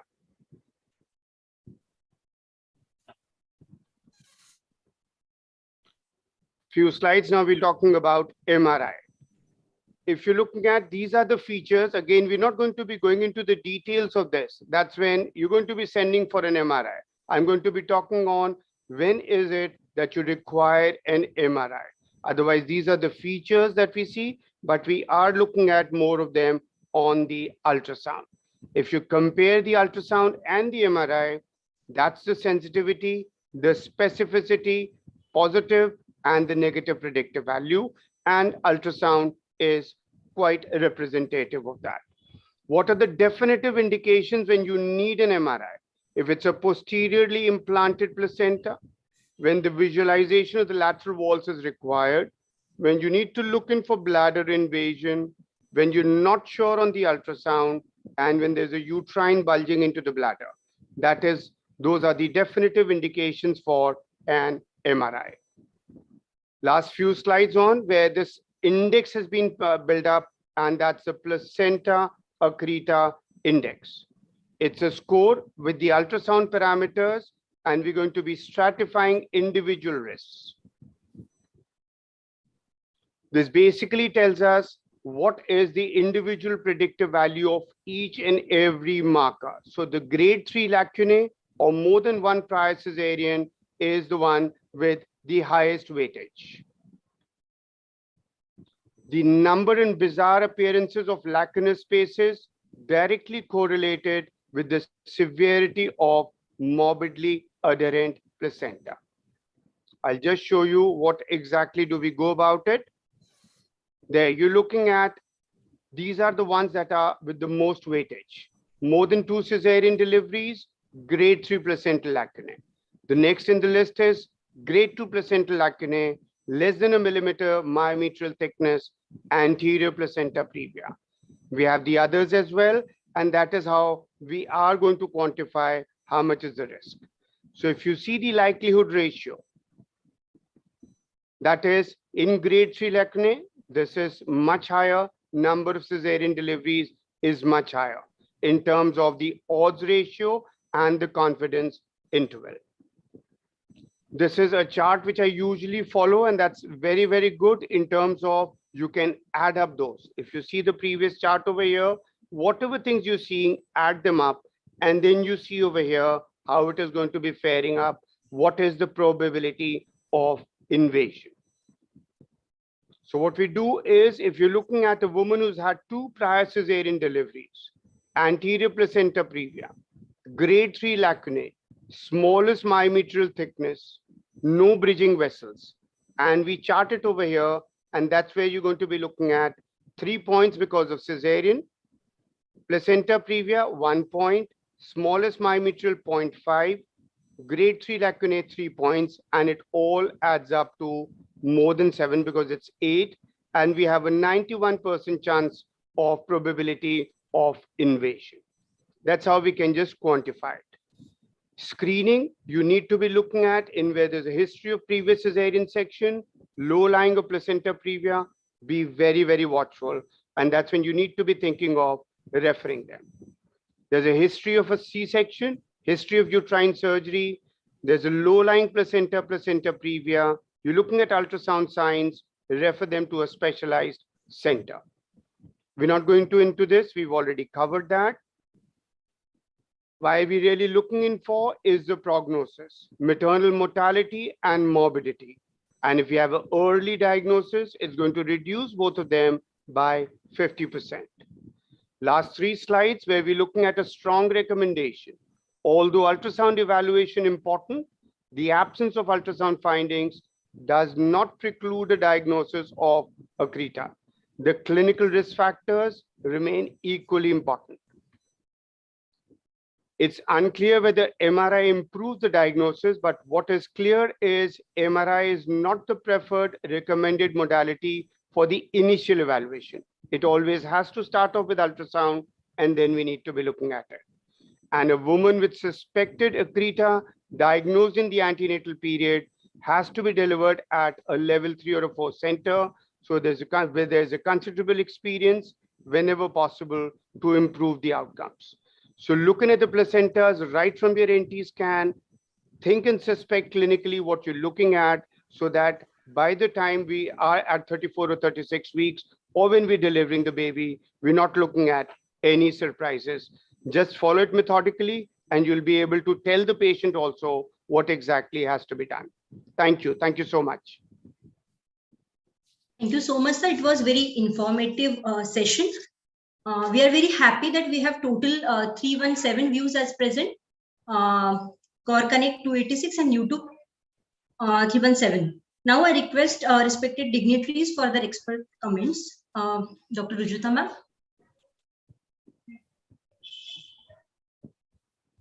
Yeah, hello. That's a wonderful presentation, sir. Wonderful in-depth presentation. And I must say, we often say MRI is the diagnostic for placenta Akrita syndrome, but as sir said,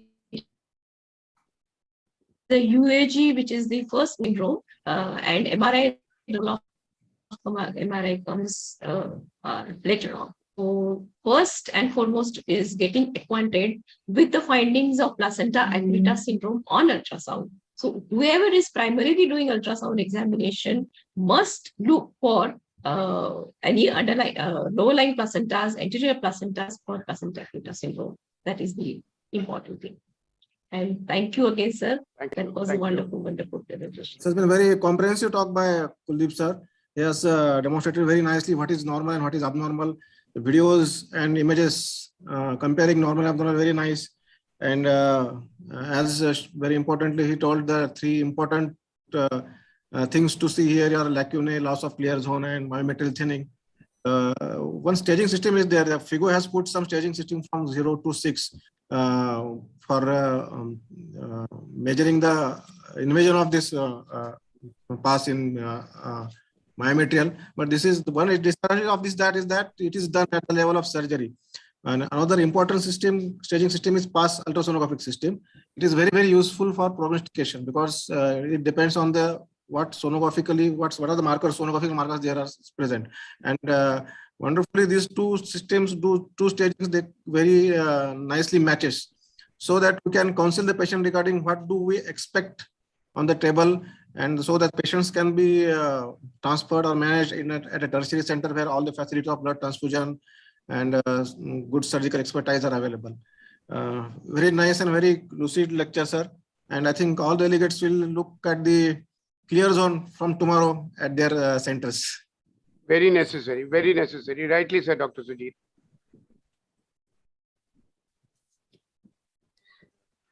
Thank you very much, sir. It was. Thank you. Rashmi ma'am.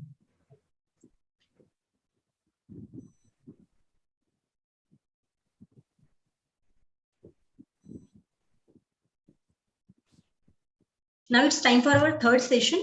Can I have next slide, Nisha?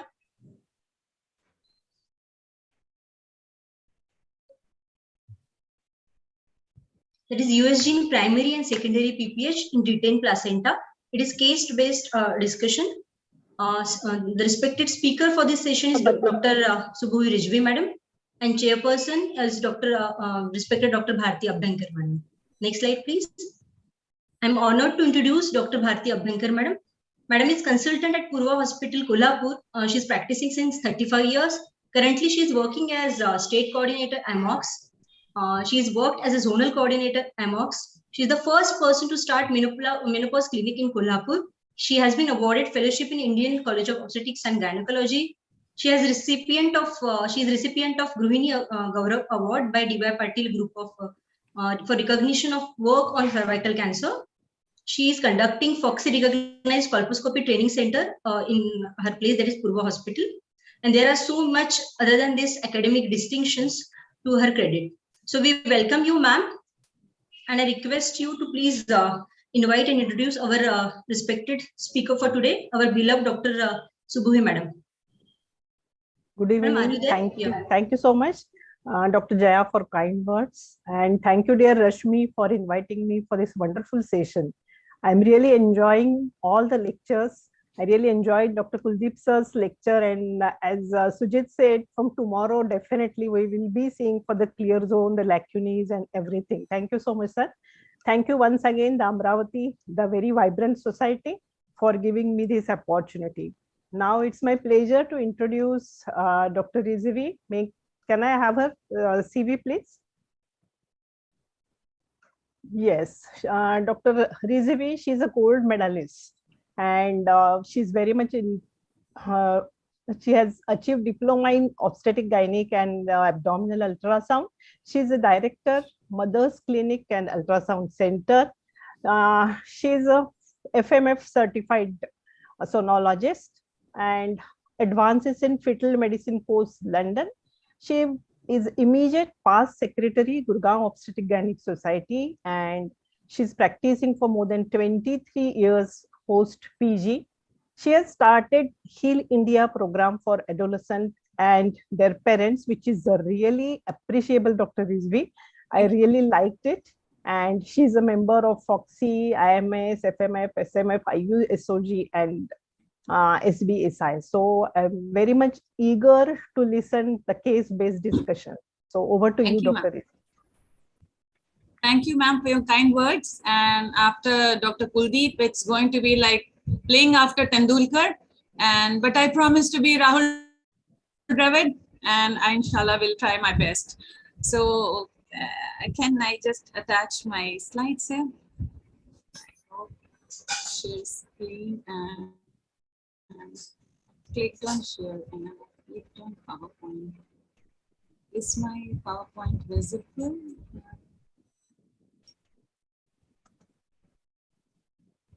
Okay. Okay. So is my PowerPoint visible? Yes, ma'am. Yes, ma'am. Thank God. Okay. Okay, so first of all, I thank you all from the bottom of my heart for giving me this opportunity, not because I know much, but because I want to know much.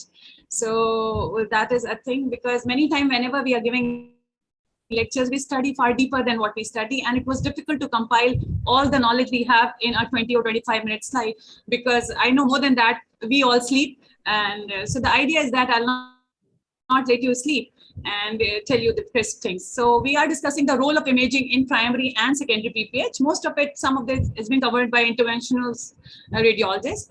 And this is my clinic, and I love my center because I always say it is not the size of dog that matters, it is the size of the fight in the dog that matters. So I have been doing ultrasound for the last 13 years, and being into independent practice makes me like it is a venture that you have to keep on learning. And Dr. Kuldeep has also been my teacher, so I have great respect and regard for him. Okay. So we all know that PPH is one of the major problems in India, and all over the nation. Actually, 1/4 of the females die, and every 6 minutes, one female die. And we all know about the definitions, but more than 10% loss of blood that leads if the hematocrit drops by 10%, then we need to take action irrespective of the amount of that is lost. We all know the definition of primary and secondary PPH, and we know the causes also. The most important cause is uterine atony, genital lacerations, retained placenta, uterine inversion, abnormal placentation, and coagulation disorders. Out of this, uterine atony is one of the most important ones, takes about 60 to 70%. Now, coming to the secondary causes, we know that the retained products of conception and infection takes the major share of secondary PPH. And recently, when we are seeing a lot of people with changing scenarios of taking MTP pills along with more cesarean sections, I think most of the gynecologists practicing have experienced more PPH post-abortion also. So this is one thing that is always there, because patients do take MTP pills and come up with torrential hemorrhages because of previous cesarean section. Now, this is me who experienced primary PPH after the birth of my first girl 23 years back, because I was not catheterized by my consultant and the bladder was distended, the blood collected in the uterine cavity, and my vitals were deteriorating, and there was no external bleeding. Thankfully, my physician friend came, and I told her to take my vitals because the pad was not soaked, and the vitals were, look, the pulse was high and the BP was falling down, and suddenly it was promptly managed by the senior resident at that time, who was Dr. Tamkeen Rabbani, and much thank him that I'm here with you to talk on a thing that I suffered from. Okay, so the first case is a 32 years old girl.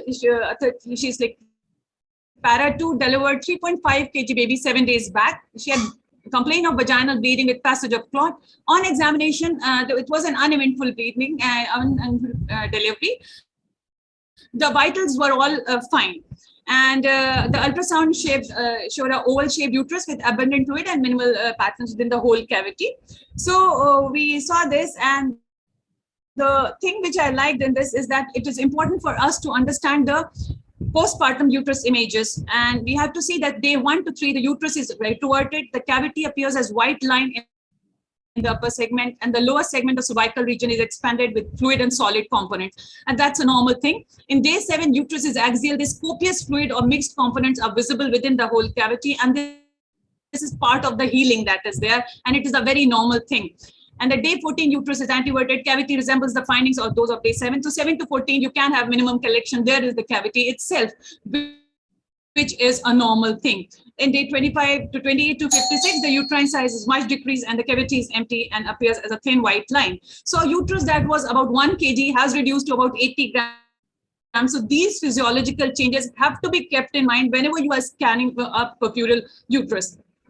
So whenever a patient comes with an purpurium, it is important to do an ultrasound per abdomen initially, because the uterus is an abdominal organ and you will be missing many things if you go initially for the transvaginal one, unless the uterus become a pelvic organ, which is much later, like with 10 to 12 days. So you have to do the ultrasound in the sagittal plane, coronal plane, and the transverse plane to evaluate it well. And you should be well versed with the changes which I described, that the uterus is bigger first, and by day 28 it becomes a smaller, and day 7 to 14 it will have some collection, and that is quite normal. So what we were seeing in that uterus was in that female was all normal, and we just counseled the female and she went away. So the uterine artery Doppler flow pattern also changes. There's an increase in resistor index by second day, and that continues till 6 weeks. So you have the flow pattern in the uterine artery. Now, a word about hemostasis. We all know that there are 3 factors that are critical for the control of bleeding: the retraction of oblique uterine muscle fibers in the upper uterine segment, in which the tortuous blood vessels intertwine. There's vigorous uterine contraction following separation walls into apposition, and the pressure is exerted on the placental side. The placenta is rapidly covered by fibrin mesh, utilizing 5 to 10% of the circulating fibrinogen. And this is all, this diagram we all have seen, and we have understood that how there are living ligatures that tighten up, and the veins burst in between, and slowly there are 2 methods of separation. It can be a central separation or a peripheral separation, and these are how the living ligatures work in a natural mechanism. Now, a little overview about what is there. The prevention strategies are very important. All females can have PPH, not only the high risk, and that is very important to understand. And that is why I showed my photograph, because I had a good hemoglobin which fell off to 7 after that. Okay, and the active management of 3rd stage of labor is again very important, and taking care of all the retained products as well as any tears is important. Treatment can be medical as well as surgical management, and the rescue is at your lost more than 2000 ml blood, then there has to be a blood transfusion, and coagulation factors have to be corrected, and the supportive treatment is important. Now, we all there is a Benedetti's classification to assess the amount of hemorrhage that is there. It's class 1, class 2, class 3, and class 4.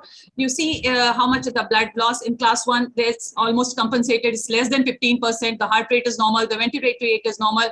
Systolic blood pressure is normal, and urine output is normal. And then it slowly deteriorates. So the main point is that the simple thing is that you can see the systolic blood pressure and see the blood pressure of the heart rate. So if the systolic blood pressure is going low and the heart rate is increasing, that itself is an index that the blood loss is major one, and you need to act very promptly. So this is there. Now, we know that there are a number of lab investigations. We always send in a rush, like hemoglobin, hematocrit, and platelets evaluated at intervals. But you should not wait for the lab results to come before you start acting on a patient that is bleeding. So this is an important thing, that interventions should not be withheld pending the result.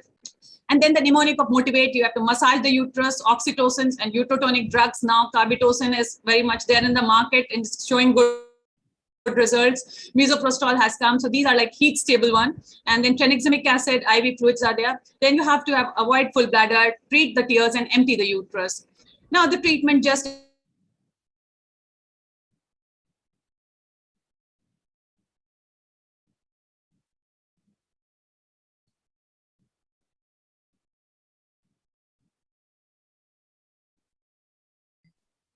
I think there is some network issue with Madam. No, we are Must not be an able to unstable listen one. and She'll just join in. Should not be a problem. Videos, and there are many workshops in PPH that are going around that you can take. Uterine tamponade has also become very important. Then pelvic artery embolization was just discussed, and the surgical management. Now, this was just to have a brief this thing, because when we are talking about PPH and we are just neglecting few things, so it was important.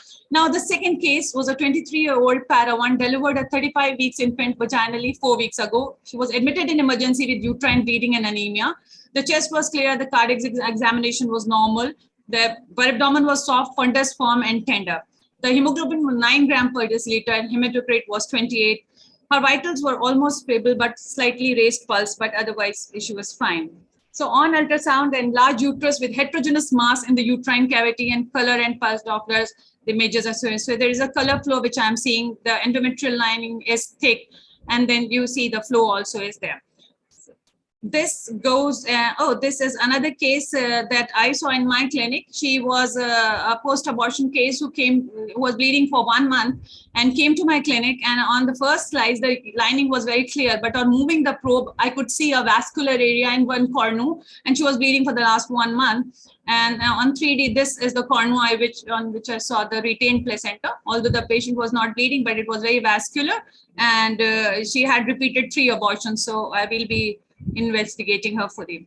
So on the ultrasound, you see the RPC appear as an echogenic or a heterogeneous mass in the endometrial cavity. The vascularity in an endometrial mass supports a high diagnostic confidence for RPOC. It can be type 1 is defined as undetectable vascularity in the endometrium. Type 1 is minimal vascularity, some detectable color Doppler flow in the endometrium, but less than that seen in the myometrium. Type 2 is moderate vascularity. Vascularity equals to or nearly equal to that seen in the myometrium. And type 3 is marked vascularity, marked endometrial vascularity greater than that seen in the endometrium. Why this is important? Because we can plan our management according to the vascularity. So if, for example, if the endometrial component is small, hypovascular, type 0 or 1, medical treatment and close follow-up may be adequate. In type 2, or endometrial component is large or contains moderate vascularity, DNC can be recommended. But in type 3, which is when the vascularity is high, either surgical removal of the residual tissue under ultrasound guidance or uterine and artery embolization is recommended. Now, case 3 is a 28 years old para 1, 39 weeks with PROM, C-section for non-progress of labor. A 14th day post-op is the abnormal uterine bleeding, pelvic low abdominal pain is there, and fever is there. The vital sign is temperature is 100.4 degree Fahrenheit, respiratory rate, pulse rate is 110 per minute, blood pressure is 110/70, and respiratory rate is 18. The chest is biclear and abdomen is soft. There's foul swelling local discharge on the perispeculum examination. CBC shows leukocytosis, and the hemoglobin is 10 gram%, hematocrit is 30. So endometrial and blood cultures are sent. The TVS image of acute endometritis 14 days after vaginal delivery, you see that the endometrial myometrial junction is not very clearly defined, and there is subserosal hypoechoic rim is seen as compared to another uterus. You don't see a rim here. This also came as an RPOC, and the endometrial myometrial junction is better defined here. So coming to about the discussion on postpartum endometritis, it's seen between 6 and 14 days, typically on 10th day postpartum. Possibility of sepsis must always be considered. It occurs in 2 to 5% women, and there is polymicrobial ascending infection of the organisms that constitute the normal vaginal flora, infection of retained placenta or endometriosis. And the underlying mechanism is sub-involution of the placental site can be there, or there can be a retained product also. So ultrasound can show subserosal hypoechoic rim and endometrial junction indistinctness to be both sensitive and specific for identifying patients who have clinical diagnosis of acute endometritis. But this may be masked if the patient is already taken antibiotic. Now, the postpartum endometritis, the presence of retained tissue and large open areas of placental site offer favorable conditions for sepsis to develop. Identifying a septic patient in postpartum period is very important. High-dose intervention antibiotics should be started and intravenous and without delay with prior blood culture, and cervical and vaginal swab should be taken. And RPOC If there is there, then surgical evacuation of uterine cavity should be done. The postpartum uterus is very soft, so you have to take utmost care for the evacuation. Now, the imaging technique, we all know that ultrasound should be the first line of imaging technique that is adopted, and especially in secondary PPH. Color Doppler ultrasound is, of course, very important because it determines the vascularity of the retained product and the uterine vascular lesions if they are there. MRI should be reserved for cases in which ultrasound findings are inconclusive. CT is available for emergency use, although this modality involves low-dose radiation exposure. Angiography is an important tool for arriving at a definitive diagnosis and subsequent treating the vascular lesions. Now, the differential diagnosis, whenever we see a retained product or vascularity, the normal postpartum appearance can be there. A blood clot within the endometrial cavity can coexist, and it is often non-vascular. Endometritis, we have discussed. Gestational trophoblastic disease, another thing, and uterine arteriovenous malformation. The more prominent blood flow usually centered in the myometrium, which we'll be discussing in the next case. So a 36-year-old para-1 delivered 35 weeks to in pregnancy by cesarean section, 20 days post-op, admitted with sudden and profuse vaginal bleeding, which settled spontaneously. The provisional diagnosis of endometritis with RPOC was made, and she was given IV antibiotic. Then 3 days later, she reported emergency with complaints of torrential bleeding and hypotension and needed blood transfusion. The clinical examination showed soft and non-tender abdomen. Perispeculum was heavy bleeding and blood clot. Uterus was anteverted, slightly enlarged and non-tender. Coagulation studies were within normal level, and ultrasound B mode and colored images were taken. So we see in this, there in the myometrium, we see these serpentinous lesions are there, and by color Doppler, we see different patterns, and this is typically called a mosaic pattern, you see. And the flow, we see that there is increased velocity of flow and decreased resistance, and it's bidirectional also. So this Torres first grayscale finding was described as multiple structures with serpentine contour in the myometrium, multiple AV fistulous communications in the uterus without an intervening capillary network. The extent of mass effect is minimal, and color Doppler shows mosaic pattern, turbulent flow in the myometrium with low resistance and high velocity flow pattern. It's rare but life-threatening condition and cause massive genital bleeding. The incidence of AVM ranged from 0.1 to 4.5%. The uterine AVM is rare, but number of reports of uterine AVMs are increasing because of operative deliveries and DNCs. The uterine vascular malformations has been used to describe a vascular abnormality of the uterus, classified two AVMs and non-arteriovenous malformations according to the symptoms and angiographic findings. In the two AVM, they are saying that it's a high flow UVM, and the non-AVM lacks this shunting, and it's a low flow uterine vascular malformation. So it's a high flow and a low flow that differentiates, and the low flow is because of subinvolution of the placental side. So the clinical presentation is severe uterine bleeding with no obvious cause in a woman who has recently given birth. There's high index of suspicion of uterine artery pseudoaneurysm in women presenting with secondary PPH after cesarean section. The diagnosis of AVM with vaginal bleeding, if missed, can cause lethal hemorrhage if curettage is undertaken. Potential to overdiagnose uterine AVMs in the postpartum period. So we have to be careful, and many uterine AVMs diagnosed in the early postpartum period spontaneously resolve on a follow-up imaging. So diagnosis as pulse Doppler, we have already discussed that it's a continuous high velocity flow throughout systolic and diastolic components of the cardiac cycle, a typical high velocity, low resistant blood flow pattern. The gold standard is pelvic angiography. So it allows confirmation of diagnosis, and you have to identify the feeder vessels, and embolization can be done. And when you are doing that, you can take the consent for embolization prior to angiography to avoid a need for a second therapeutic procedure. The associations of AVM are multiple pregnancies, miscarriage, previous surgery, dilatation and curettage, termination of pregnancy, and cesarean sections. The management, again, is balloon tamponade may be attempted before the uterine artery embolization to stop the bleeding and stabilize the patient. Hysterectomy is not preferred, performed when uterine artery embolization fails and the patient is hemodynamically unstable or future fertility is desired. So is not desired. So this is Timmerman et al. Reported PSV is useful for predicting low and high risk patients with uterine AVMs. So color Doppler ultrasound is considered a diagnostic modality for uterine AVMs. And he said that a low PSV value of less than 39 centimeters may be treated conservatively, and a high PSV value more than 83 centimeters per second requires urgent treatment such as uterine artery embolization. So management depends on the hemodynamic stability of the patient, the degree of bleeding, and the patient's age, their desire for future fertility. DNC is contraindicated because it can aggravate uterine bleeding. Conservative management, patient is hemodynamically stable, bleeding is persistent but mild. Selective uterine artery embolization is an effective treatment when there is persistent heavy bleeding or when the conservative management fails. Uterine artery embolization is safe and effective, and the possibility of subsequent pregnancy after the procedure is there.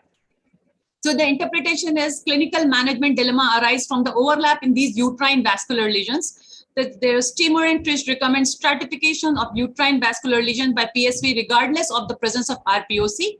So uterine artery embolization considered if the PSV of the lesion is high, more than 60 to 70 centimeters per second. And the uterine AVM, including patients with RPOC, suggests that PSV values greater than 76.2 centimeters may indicate a dangerous AVM, and PSV values less than 35.8 appear safe. The PSV of AVM is a strong differentiating variable on multivariable analysis, and concluded that USG can be used to choose the most appropriate treatment. Now coming to the case 5, we have 32-year-old woman with massive vaginal bleeding for 2 months after a spontaneous abortion at 8 weeks. The ultrasound showed a large mass with anechoic areas in the posterior lower uterine segment. The Doppler ultrasound shows prominent vascular flow within the masses. CT showed an enlarged uterus with vascular lakes at the posterior endometrial myometrial junction. The MRI show high signal intensity with flow wards on T2 weighted images. There's dilated and tortuous right uterine arteries. So these are the pictures of the ultrasound which show large anechoic structures. And this is the MRI image, and this is the CT that they are seeing this. And there's a tortuous artery there. So a soft uterus that is larger than expected, histologically large superficial myometrial vessels are seen, partially occluded by thrombi of various ages.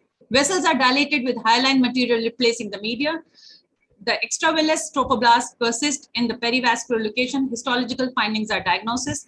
Under-recognized partly because pathological specimens are not always sent, and incidence is relatively high, 13 to 46% of women with secondary PPH, delayed PPH, and post-abortion bleeding should always raise the possibility of involution. So subinvolution is an idiopathic cause of delayed PPH. Large vessels of placental bed fail to involute, and the cause is not known, and there's abnormal immunologic relation between fetal-derived trophoblast and maternal uterine tissue. Hemorrhage is second week of postpartum and up to several weeks later, the more common in older multiparous women and recur in subsequent pregnancies. The grayscale ultrasound may show hypoechoic tortuous vessels within the myometrium at the location of prior placental site. Color Doppler ultrasound manifests prominent vascular flow with increased PSV and a low resistance waveform. Angiographically, and subinvolution presents as hypertrophied uterine arteries. The uterine parenchyma rapidly opacify and drains into large pelvic veins. No direct communication between artery and vein is visualized. Uterine artery embolization and subsequent hysterectomy was performed, and the initial pathologic diagnosis was uterine arteriovenous malformation, but detailed evaluation with immunostaining led to the final diagnosis of subinvolution of the placental site. The management in bleeding symptomatic patient remains controversial. Conservative management with balloon tamponade and uterotonic drugs may be attempted. More aggressive treatments such as ligation of uterine vessels, uterine compression sutures, hysterectomy are considered standard therapies, and recently recommendations of uterine artery embolizations to treat subinvolution. So in conclusion, RPOC is the most common cause of delayed PPH and post-abortion hemorrhage. Endometritis should be considered and treated promptly. Accompanying vascular lesions like AVM, UVM, and pseudoaneurysm are important and should never be ignored. Hypervascular RPOC and AVM and UMM should be treated carefully because they may cause life-threatening bleeding, and care to avoid overdiagnosis of AVM. Subinvolution of placental site is not a rare cause of secondary PPH. It is under-recognized by clinicians and categorized as low-flow UVM. Color Doppler, important role in diagnosing and determining the treatment strategies by measuring PSV. And thank you so much for patient hearing. We have to save mothers and we have to stop PPH. Thank you. Thank you so much, Dr. Rizvi. It was really an exhaustive talk. I have to concentrate a lot to hear a word from your lecture, which was very, very important. I had many questions regarding AV malformations, yes, but you have answered all those questions in your case presentation. Thank you so much. Thank you. I just want to pronounce your name. Exactly how to pronounce it. Ma'am, it's easy. You pronounce Subha and then he plus Subuhi. So you mean like it means a very good morning. Yeah, yeah. Thank you so much. Thank you for the Really, really opportunity, wonderful ma'am, talk. and I hope I could cover most of the things there that you Yeah, asked. yeah, definitely. Dear Definitely. Subhuhi ma'am and Kuldeep Singh sir, Dr. Abhyankar madam, she's our state coordinator of state. Dr. Abhyankar madam, she's the state coordinator of Amogs. Oh, yeah. Thank you. Nice to meet you. Thank you, ma'am. Thank you for the opportunity, because I was not taking PSV that this much, like so much, but I guess that we will be taking more of it. And because every time there is a case with vascular, this thing, we think that the bleeding will be more after taking out, or should we do ultrasound guided? So thank you so much. And I think the time. It was simply superb listening to you, ma'am. Yeah. This was relatively one question regarding AV malformations. What care should be taken in subsequent pregnancies? Or should we advise a pregnancy, or should we not? What did for you say? AV malformations. Yes, ma'am. What care should be taken? Yeah. Before, like for the next pregnancy? Yeah, yeah. Ma'am, it depends upon the PSV. Like if the flow is high, then the patient should be directed for the uterine artery embolization. If the flow is low, then they watch and it goes away. Like the slide which I showed was the initial one I could not incorporate because I didn't have time. I was conducting a delivery today. I just came before the thing. So I would send you a slide in which the initial one. So we wait for that time till the flow decreases, and then maybe it can take around 14 weeks or so, and then she can plan depending upon where the thing is. Dr. Kuldeep, you want to add something? You can unmute yourself. That's perfect. She's covered up the whole thing very, very nicely.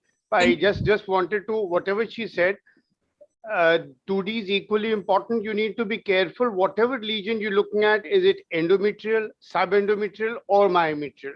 So we straight away jump on to switching on.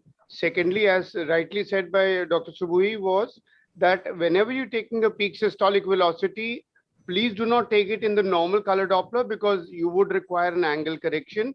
So the best is take a power angio where angle correction is not required. So that will make it a little more comfortable. Yeah, that's very important actually. Otherwise also, sir, we don't use power Doppler so much in gynae. We just see, okay, this is a vascular lesion, highly vascular, less vascular, slightly vascular. That is how we normally give the report. But I guess that we should improve our practice, and we'll surely be trying our best to do that. And it was actually a pleasure to be here with such dignitaries, and I hope that I may someday reach there. Thank you so much, respected sir and Dr. Rizvi madam. We could pull some around 400 viewership at present, and I think that's a great going. That's it. And that's good. I'm extremely thankful to my coordinator, young, dynamic secretary of W. Savangi Obstetrics and Gynec Society, Dr. Jaya Tulaskar. She has conducted the program very well, and Corona Remedies and Corconnect for their flawless transmission of the program. Thank you so much. Over to Dr. Jaya. Dr. Jay, you have to unmute yourself. Yes, ma'am. Sorry. As we are concluding this webinar, myself, Dr. Jaya Tulaskar, want to propose vote of thanks on behalf of our Amogs High Risk Pregnancy Committee, Amogs Emergency Obstetric Committee, Amogs Fetal Medicine, Amogs Website Committee, and our Amravati OBGYN Society to all esteemed guests and guests of honor, respected Rajendra Singh Pardesi sir, Dr. Sujata Dalvi madam, Dr. Pushpa Jungare madam, for their blessings, without which it was not possible for us to conduct this webinar. I would like to thank respected speakers, Dr. Rujita Fuke madam, Dr. Kuldeep Singh sir, Dr. Subhuhi Rizvi madam, for their excellent presentations. Our chairpersons, Dr. Ajay Mane sir, Dr. Sujit Punkarsa sir, Dr. Bharti Abhankar madam, for their valuable inputs. And I would like to also thank our conveners and chairperson Sharma madam, Dr. Suyoga Paneth madam, and Dr. Anita Bobde madam, and our organizing team for this webinar. And ma'am has thanked already, but I would like to thank Corona Remedies and Arush Pharma, and special thanks to Nisha Thakur for without which it was not possible for smooth conduction of this webinar. Thank you so much. Thank you so much. Thank you, Bharti ma'am. Thank you so much. A very good evening to all of you. Have peaceful and happy. Thank you, for making us us study. Great. It was excellent. Thank you, Bharti ma'am. Dr. Jaya, thank you so much. Dr. Rujita, you were great. Dr. Subhuhi, as always, perfect. Thank you, Dr. Sujit. Thank you so much. I promised to Thank you, finish in sir. time. Thank you all. Thank you. I had to run. It's like, okay. Okay, fine. Thank you. So, Dr. Hope to meet you all in some other webinar. And Sure. let's have more interaction again. Thank you so much. So you have got so many prizes there. It was Rashmi madam. Okay, Bharti ma'am, thank you so much, and thanks everybody. Good evening. Bye-bye. Thank you so much. It was a real honor to have you all on the board today. Thank you. That was ours. Thank you so much.